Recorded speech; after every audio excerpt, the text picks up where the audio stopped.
The rain came down in relentless sheets, turning the narrow country road into a slick ribbon of danger as Aaron steered his battered old pickup toward home after yet another exhausting night shift at the factory.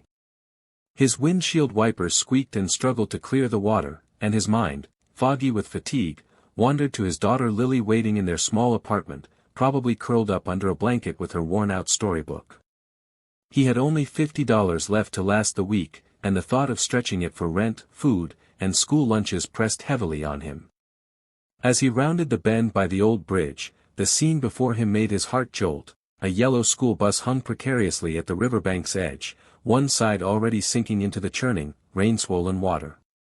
Its tires spun hopelessly in the mud, the driver shouting in panic, his arm waving desperately through the cracked windshield.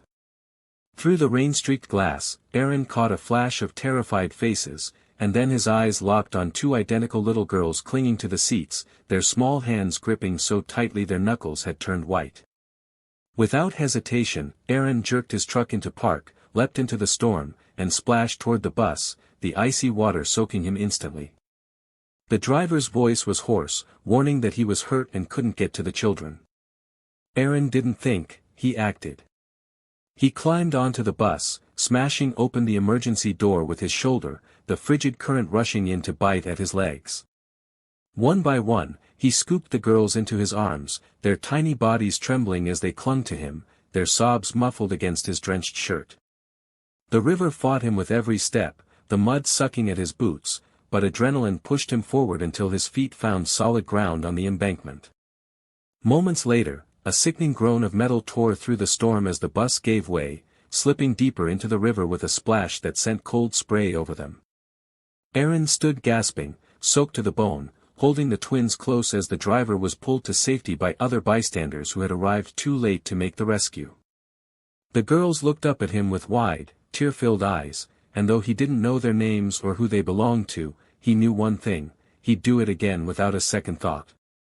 What he didn't know was that this single act of courage would ripple through his life in ways he could never imagine.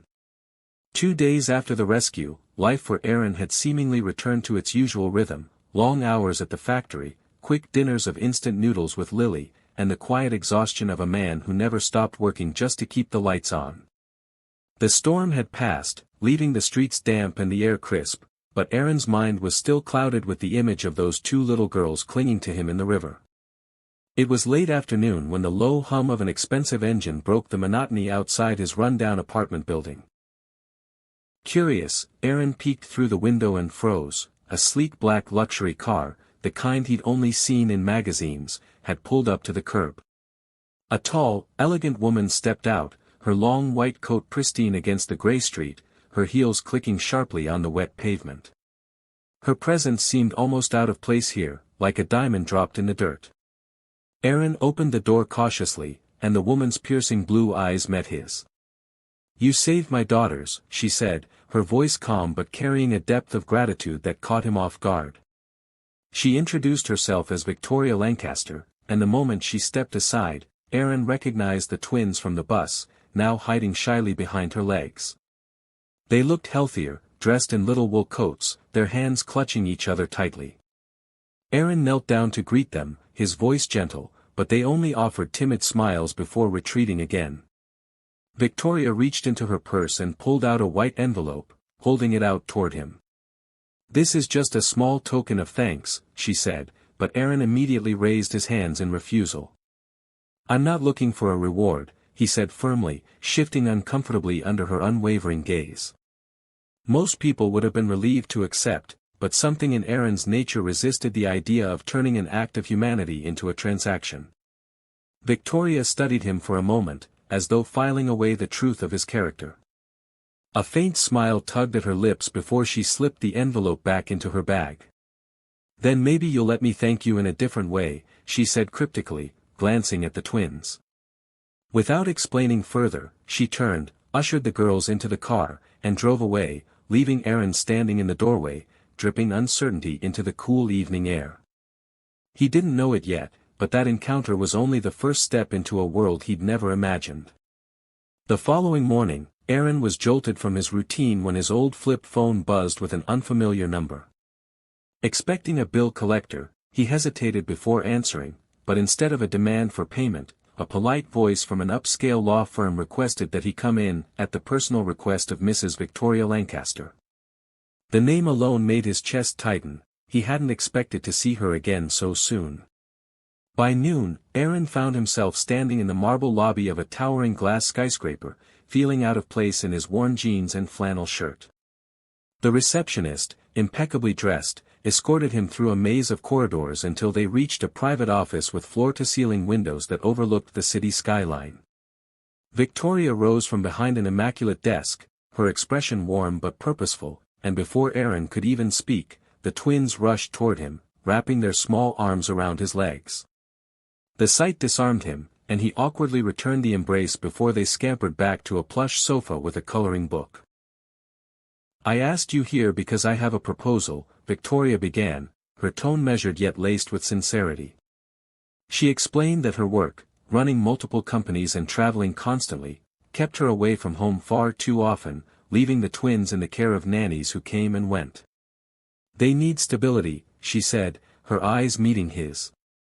"Someone who genuinely cares for them, not just someone on payroll." Aaron frowned, unsure where this was leading.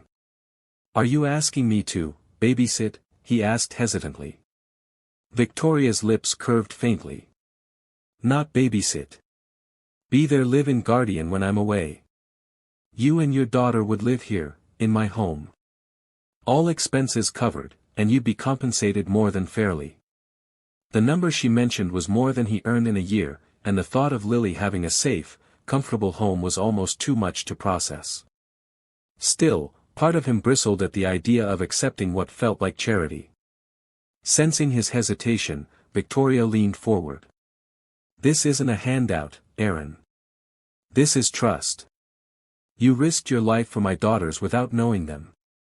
That's the kind of man I want around them." He sat in silence, torn between pride and the undeniable truth that this could change everything for Lily. In that moment, he realized Victoria wasn't offering him a job, she was offering him a chance at a new life.